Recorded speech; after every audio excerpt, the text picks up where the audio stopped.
Kottayam കുറിച്ചിയിൽ BJP. സ്ഥാനാർത്ഥിയെ വീട് കയറി ആക്രമിച്ച് CPM പ്രവർത്തകർ. കുറിച്ചിയിലെ സ്ഥാനാർത്ഥിയും പാർട്ടി ജില്ലാ സെക്രട്ടറിയുമായ മഞ്ജിഷിന്റെ വീട് കയറിയായിരുന്നു ആക്രമണം നടത്തിയത്. പരിക്കേറ്റ മഞ്ജിഷ്, ശ്രീകുമാർ, മനോജ് എന്നിവർ ചികിത്സയിലാണ്. ശ്രീകുമാറിന്റെ തലയ്ക്കാണ് വെട്ടേറ്റത്.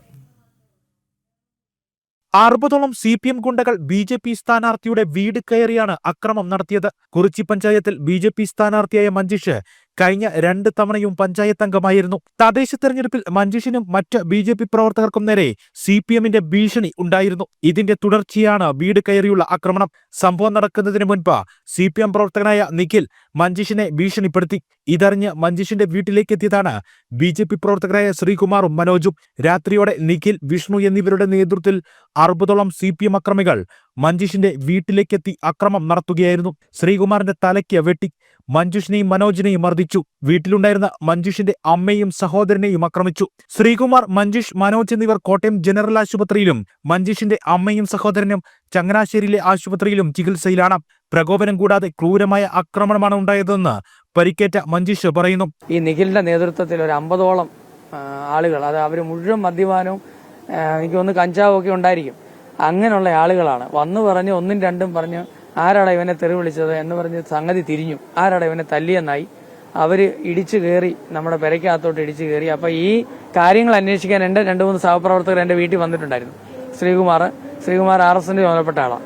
അപ്പൊ അങ്ങനെ ഉണ്ടായിരുന്ന 2-3 പേര് അവിടെ ഉണ്ട്. അപ്പൊ ഇവരെ, എന്നെ അടക്കമുള്ള ആളുകളെ ആ വീടിനകത്തിട്ട് തല്ലി. അതിൽ ശ്രീകുമാറിന്റെ തലയ്ക്ക് മാരകമായ മുറിവ്, 16 കുത്തിക്കെട്ടാണ്.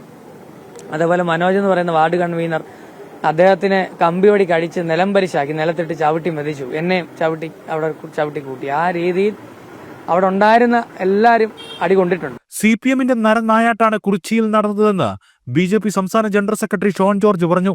ഇന്നലെ രാത്രിയിൽ CPM കുറിച്ചി പഞ്ചായത്തിൽ വലിയ നരനായാട്ടാണ് നടത്തിയത്. തോൽവിയിൽ വിരളി പൂണ്ട CPM മലബാറിലും ചെയ്യാൻ പോകുന്നത് ഇന്ന് നിങ്ങൾക്ക് പ്രകടമായി ഇന്ന് കാണാൻ കഴിയും. 2 ഘട്ടമായി ഇലക്ഷൻ നടന്നതുകൊണ്ട് തന്നെ എന്താണ് ഈ തെക്കൻ കേരളത്തിൽ അവർ ചെയ്തത് എന്ന് സസൂക്ഷ്മം പരിശോധിച്ചാൽ അവര് മലബാറിലും തെരഞ്ഞെടുപ്പ് കഴിഞ്ഞാൽ CPMന് വോട്ട് ചെയ്യാത്തവരോട് അവരുടെ സമീപനം എന്താണ് എന്ന് പ്രകടമാകുന്നതാണ്. ഇന്നലെ ഒറ്റ ദിവസം CPM ഈ 7 ജില്ലകളിലും അഴിച്ചുവിട്ട അക്രമ സംഭവങ്ങൾ. CPM ഉന്നത നേതൃത്വത്തിന്റെ അറിവോടെയാണ് അക്രമമെന്ന് BJP മധ്യമേഖലാ അധ്യക്ഷൻ N. ഹരി ആരോപിച്ചു. ഇന്നലെ രാത്രി നിങ്ങൾ വീട് കയറി ആക്രമിക്കുമ്പോൾ നിങ്ങൾ മുഴക്കിയത് ലോക്കൽ സെക്രട്ടറിക്കെതിരെ മത്സരിക്കാറായോ എന്ന് ചോദിച്ചിട്ടാണ് നിങ്ങൾ ആ വീട് മുഴുവൻ അടിച്ചു തകർത്ത് ആ വീട്ടിലുണ്ടായിരുന്നവരെ നിങ്ങൾ ആക്രമിച്ചത്. അതിനേക്കാൾ ഉപരി CPMന്റെ ഉന്നത നേതാക്കന്മാർ ആ വീടിന് വെളിയിലുണ്ടായിരുന്നു. അവരുടെ സാന്നിധ്യത്തിലാണ് ഈ അക്രമം നടന്നതെന്നുള്ളതാണ് ഞെട്ടിക്കുന്ന വസ്തുത. അക്രമം നടത്തിയ നിഖിൽ, വിഷ്ണു എന്നീ CPM പ്രവർത്തകരെ പോലീസ് കസ്റ്റഡിയിലെടുത്തിട്ടുണ്ട്. അക്രമവുമായി ബന്ധപ്പെട്ട മുഴുവൻ ആളുകളെയും ഉടൻ പിടികൂടണമെന്നാണ് BJPയുടെ ആവശ്യം. ജനം, കോട്ടയം.